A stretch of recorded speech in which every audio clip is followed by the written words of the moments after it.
جو آخری بات ہے، کہتا ہے اپنے باپ اور اپنی ماں کی کیا کر؟ عزت کر۔ ہم کہیں نہ کہیں کسی نہ کسی جگہ پر، اور یسوع جانتا تھا کہ یہ شخص بے شک مالدار ہے، شریعت کا سے واقف ہے، ہر چیز سے واقف ہے، لیکن یہ شخص اپنے ماں باپ کے ساتھ بہتر سلوک اور روا نہیں رکھتا، کیونکہ وہ تو ہر چیز کو جانتا ہے، ہر چیز سے واقف ہے۔ میرے استاد محترم پاکستان کے بہت بڑے جرنلسٹ، وہ اکثر ایک بات کہا کرتے تھے اور کہتے بھی ہیں، 97 سے ابو ہو چکی ہے ان کی عمر ابھی، کہتے ہیں جارج اکثر جب کوئی بچہ اپنی ماں سے کہتا نا کہ ماں آپ اس بات کو نہیں جانتے، تو یہ یاد رکھیے گا نالائکی کے زمرے میں آتا ہے، حکم عدولی کے زمرے میں آتا ہے، یعنی جنہوں نے تمہیں پیدا کیا، پالا پوسا، یہاں تک لائے، انہیں کسی چیز کے بارے میں علم نہیں ہے۔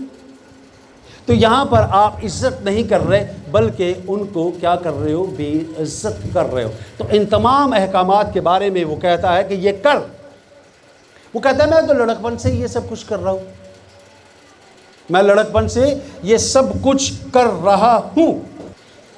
یسوع اس بات کو جانتے ہوئے کہ ایسا نہیں کرتا، اور پھر ایک اور بات جو بہت اہم ہے، جسے شاید میں اور آپ حاصل کرنا چاہتے ہیں، اور جب وہ حاصل ہو جاتی ہے تو پھر اسے کھونا نہیں چاہتے،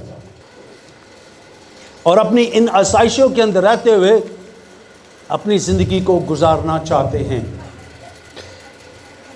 یسوع نے اسے بڑی ہی خوبصورت بات کہی، اس نے کہا ٹھیک ہے تو یہ سب کچھ کرتا ہے، لیکن تیرا سوال تیری جگہ پر موجود ہے کہ میں کیا کروں؟ تو یسوع نے اس سے کیا کہا؟ جب ہم 10ویں باب کی اگلی آیت کو دیکھتے ہیں تو میرے عزیزوں میرے ساتھ خداوند کے کلام کو نکالیے گا، 21ویں آیت کا دوسرا حصہ۔ یسوع نے جب ان تمام باتوں کے بعد اسے دیکھا تو اسے اس پر پیار آیا۔ حالانکہ دیکھا جائے تو یسوع اسے بار بار کروا سکتا تھا کہ یہ تو سب کچھ نہیں کرتا، لیکن اس کے باوجود اس نے دستے شفقت بڑھاتے ہوئے اسے کیا کہا؟ کہا تجھ میں ایک چیز کی کمی ہے، سب چیزیں ٹھیک ہیں لیکن تجھ میں ایک چیز کی کمی ہے۔ کیا؟ اس سے کہا، غور سے سنیے گا، جا جو کچھ تیرا ہے بیچ کر غریبوں کو دے، تجھے آسمان پر خزانہ ملے گا، اور آ کر میرے پیچھے ہو لے۔ 3 باتیں، جو کچھ تیرا ہے اسے بیچ کر غریبوں کو دے دے۔ اگر آج کسی مالدار شخص کو یہ تینوں الفاظ کہے جائیں، لیکن افسوس کے ساتھ، معذرت کے ساتھ یہ کہنا پڑے گا کہ آج راست بازی کا جو پیمانہ ہے نا، وہ دولت بن چکا ہے۔ آج جس کے پاس روپے پیسہ ہے، بڑی بڑی گاڑیاں ہیں، بینک بیلنس ہے، اسے سمجھا جاتا ہے کہ یہ شخص بہت راست باز ہے، خدا کی نعمتیں اس کے پاس موجود ہیں۔ لوکا طبیب کی انجیل مقدس کے مطابق کتنے لوگ اس حوالے سے واقف ہیں، جہاں ابلیس یسوع کو آزماتے ہوئے کہتا ہے، اسے دکھاتا ہے کہ دیکھ، اور وہ لفظ بہت خوبصورت ہیں، کہتا ہے میرے پاس اختیار ہے، جسے چاہتا ہوں دیتا ہوں، اگر تو یہ کام کر تو میں تجھے یہ سب کچھ۔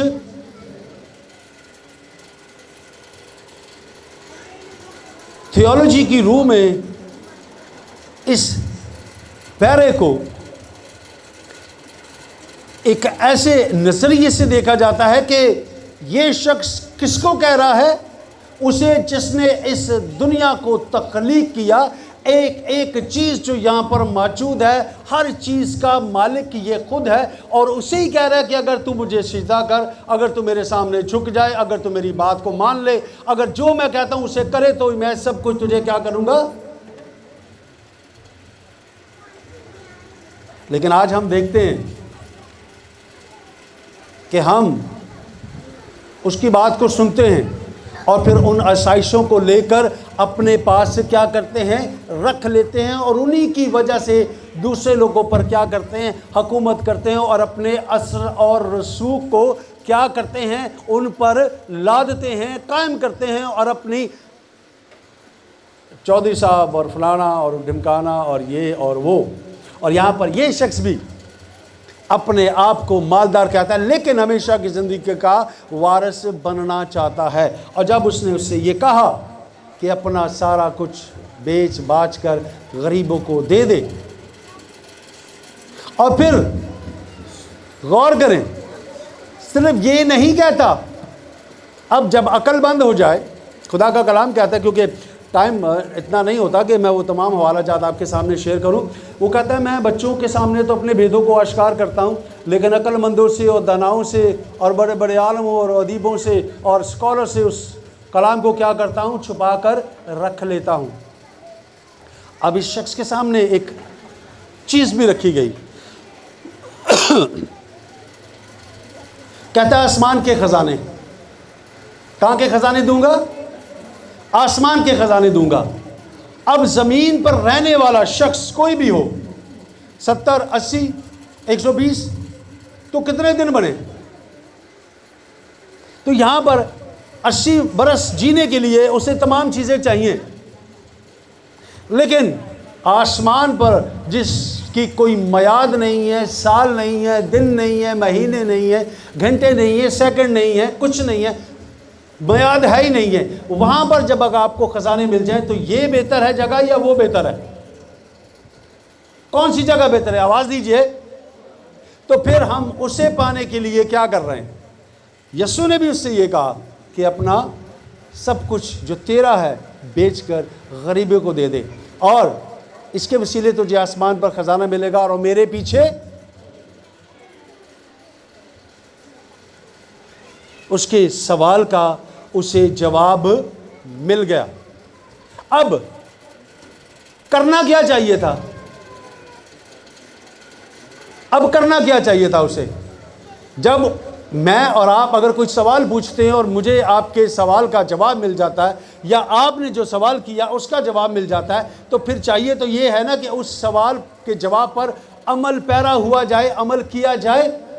لیکن کیا یہ شخص اس پر عمل پیرا ہوا؟ نہیں۔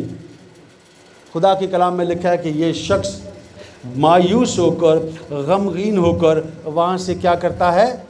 چلا جاتا ہے۔ کس چیز کا انتخاب کیا اس نے؟ خدا کا یا اپنی دولت کا یا اپنے اس اثر رسوخ کا؟ کس کا انتخاب کیا اس نے؟ جواب دیجیے گا۔ اس نے اپنی دولت کا انتخاب کیا، نہ کہ خدا کا جس کے لیے کے پاس وہ آیا تھا۔ اور شاید میں نے شروع میں آپ سے کہا کہ وہ یسوع کو نہیں جانتا تھا کہ وہ ہمیشہ کی زندگی کے پاس ہے، اور ہمیشہ کی زندگی سے ہی سوال کر رہا ہے کہ میں کیا کروں کہ ہمیشہ کی زندگی کا وارث بنوں۔ دوسرا کردار، کتنے لوگ ہیں جو زکئی کو جانتے ہیں؟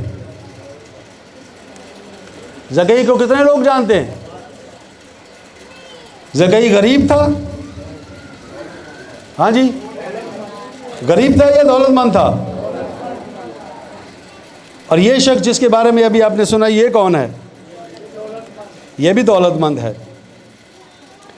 لوکا 19 باب اور اس کی پہلی 10 آیات، یہاں پر ہمیں ایک شخص کا ذکر ملتا ہے۔ 19 باب دیکھیں لوکا کا، اب یہ کمپیریزن ہے، انتخاب کا یہ کمپیریزن ہے. یہاں پر پہلی آیت میں لکھا ہے وہ یرو میں داخل ہو کر جا رہا تھا اور دیکھو زکئی نام ایک آدمی تھا جو محصول لینے والوں کا سردار اور دولت مند تھا. یہاں اس کلام کے مطابق اس دونوں اقتباس کے اندر کسی غریب آدمی کی بات نہیں ہو رہی. یہاں دونوں طرف امیر لوگوں کی بات ہو رہی ہے، لیکن بنیادی طور پر فرق ان دونوں میں کیا ہے؟ ایک دوڑ کر یسوع کے پاس آتا ہے اور آ کر کہتا ہے کہ میں کیا کروں کہ ہمیشہ کی زندگی کا وارث بنوں، اور دوسرا اسے دیکھنے کا، اسے ملنے کا مشتاق ہے، اور قد چھوٹا ہونے کے باعث گولر کے درخت پر کیا کرتا ہے؟ چڑھ جاتا ہے. جب ہم یرو کی بات کرتے ہیں تو یرو ایک خوشحال شہر ہے، اور اس شہر کی دو بڑی خصوصیات ہیں. یہ شہر جو ہے تمر، جسے یونانی زبان میں کھجور کہتے ہیں، یہ یرو کھجوروں کا شہر بھی کہا گیا ہے. اگر آپ کلام مقدس کا مطالعہ کریں، اسے جانیں. اور ایک اور بات جو بہت اہم ہے، جیسے آج ہم بہت سے چیزوں کے سر کے پہ لگانے والا تیل ہے، اور طرح کے تیل ہیں، بہت سی چیزیں ہیں، اور اس کی درآمد بھی ہوتی ہے ان چیزوں کی. یہاں پر ہم بلسم نام کا ایک رال ہے، ایک تیل ہے جو درختوں سے نکالا جاتا ہے. یہ یرو اس جگہ کے نام سے بھی مشہور ہے، اور فلسطین میں رہنے والے جو رومی ہیں وہ ان دونوں چیزوں کی جو ہے وہاں پر کیا کرتے ہیں؟ تجارت کرتے ہیں. اور اسی جگہ پر یہ محصول لینے والا شخص یہاں پر آنے جانے والے لوگوں سے کیا کرتا ہے؟ ٹیکس لیتا ہے اور ان سے وہ چیزیں وصول کرتا ہے. لیکن مالدار ہے، یہودی اس سے نفرت کرتے ہیں کیونکہ ٹیکس وصول کرتا ہے. آج بھی ہمارے ہاں بہت سے لوگ اس بات سے جانتے ہوں گے کہ کئی لوگ ہیں جو سود پر پیسہ لیتے ہیں، اپنی ضرورت کے لیے سود پر پیسہ لیتے ہیں. لیکن جب سود بڑھ جاتا ہے تو وہ شخص جو ان کی مجبوری میں ان کے کام آیا، وہی ان کے لیے پھر باعث نفرت ہو جاتا ہے.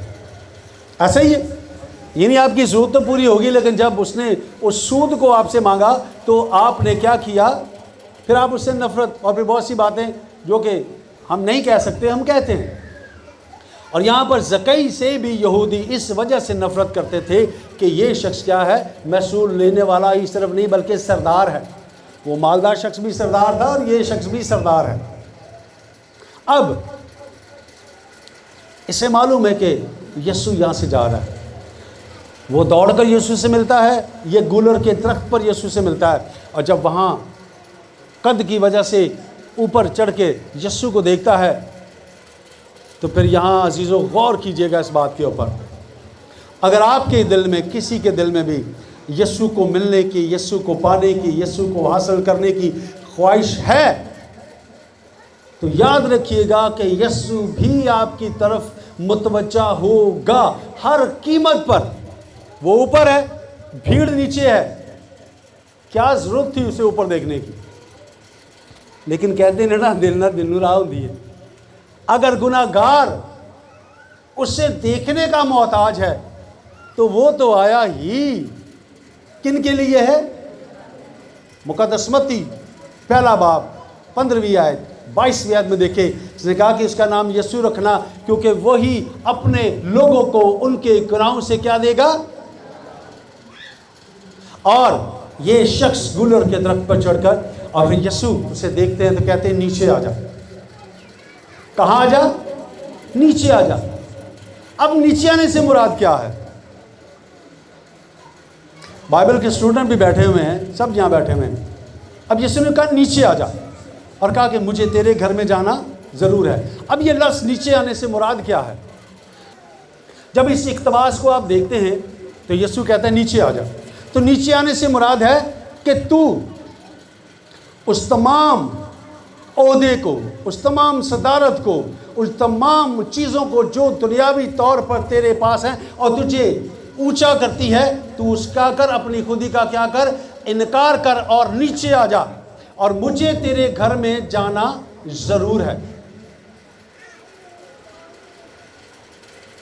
یسوع کہتا ہے کہ اپنی صلیب اٹھا اور ساتھ چل.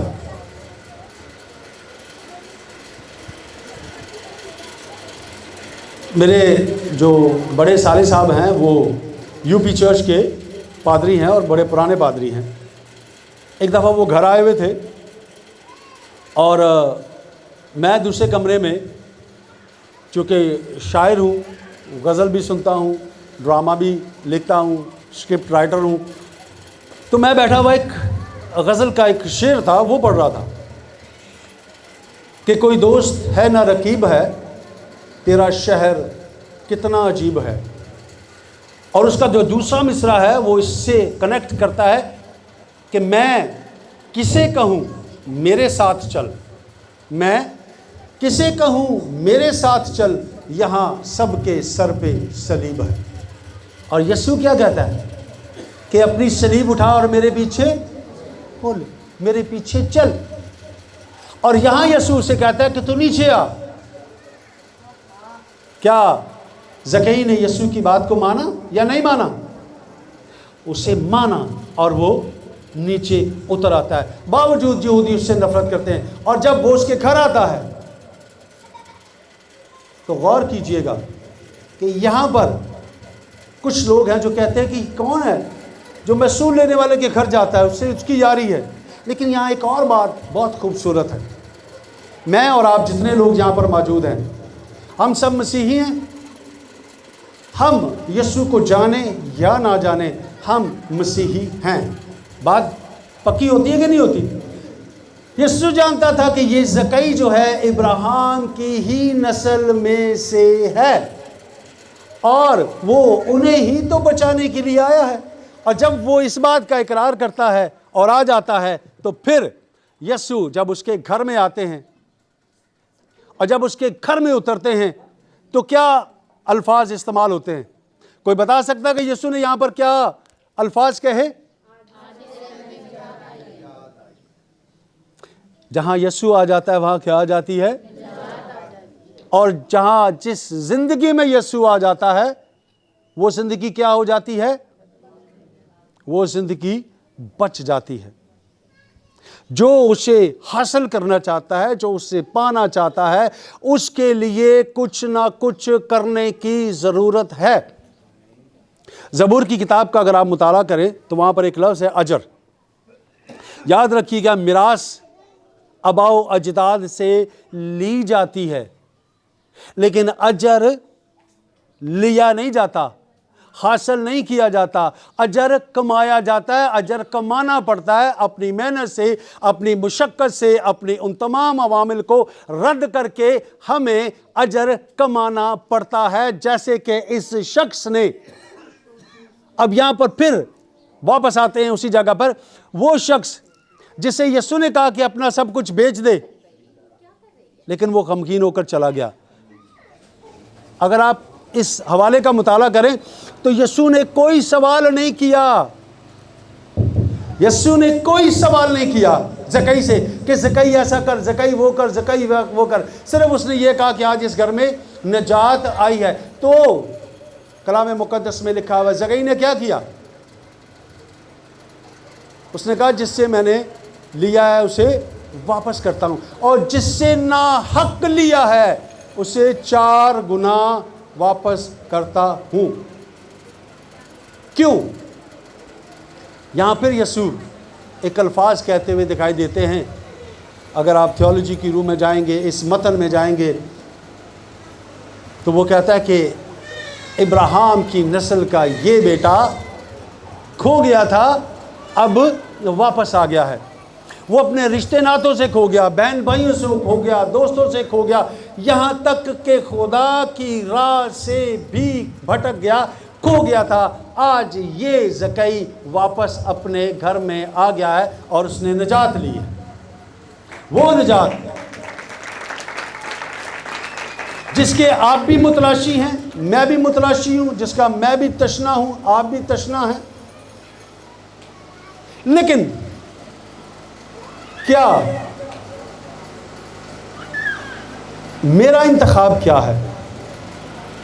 اس شخص نے انتخاب کیا مال و دولت کا، لیکن زکئی نے انتخاب کیا خدا کا اور زندگی کا. لینا زندگی وہ چاہتا تھا، لیکن زندگی لے کے کون گیا؟ آج یہ کلام میرے لیے اور آپ کے لیے بھی ہے، اور مجھے بھی یہ کہہ رہا ہے کہ جارج بھائی آپ کا کیا انتخاب ہے؟ میں نے تو انتخاب کر لیا، کیونکہ اب میرا کوئی اور انتخاب نہیں ہے. اور مجھے اپنے سر کی بات بھی یاد آتی ہے. وہ چھوٹے تھے تو پڑھتے تھے تو کہتا تھا کس نے دل دیا ہوا ہے؟ کس کو دیا ہوا ہے؟ حالانکہ وہ عمر دل دینے کی بھی نہیں تھی. کہتے اگر دیا ہے تو واپس لو اور یسوع کو دل دو. آج مجھے وہ بات سمجھ میں آتی ہے کہ ہاں، استاد نے یہ بات کیوں کہی تھی کہ اپنا دل کسے دو؟ یسوع کو دو. اپنا انتخاب کس پر قائم رکھو؟ یسوع پر قائم رکھو، دولت اور دھن دولت میں. کیونکہ وہ کہتا ہے کہ تو میری راست بازی کی تلاش کر، یہ چیزیں تو میں تجھے، اور پھر ان دونوں میں فائدہ ہے. آپ کو راست بازی کی چیزیں بھی ملیں گی، آسمان پر خزانہ بھی ملے گا، اور یہاں دنیا کی آسائشیں بھی آپ کو ملیں گی. اب انتخاب آپ کا ہے. کیا آپ نے اس مالدار شخص کی طرح پیسے کو چننا ہے اور غمگین ہو کر جانا ہے؟ آج کتنے یہاں سے جب جائیں گے تو یسوع کا انتخاب کر کے جا رہے ہیں؟ کتنے؟ ہاتھ اٹھائیے گا اور اپنے لیے تالیاں ماریے گا. اور میرا ایمان محکم ہے کہ آج اگر آپ نے یسوع کا انتخاب کیا ہے تو آپ یسوع کو اپنی زندگی میں قائم رکھیں گے. خداوند اس کلام کے وسیلے سے مجھے اور آپ کو برکت دے. آمین.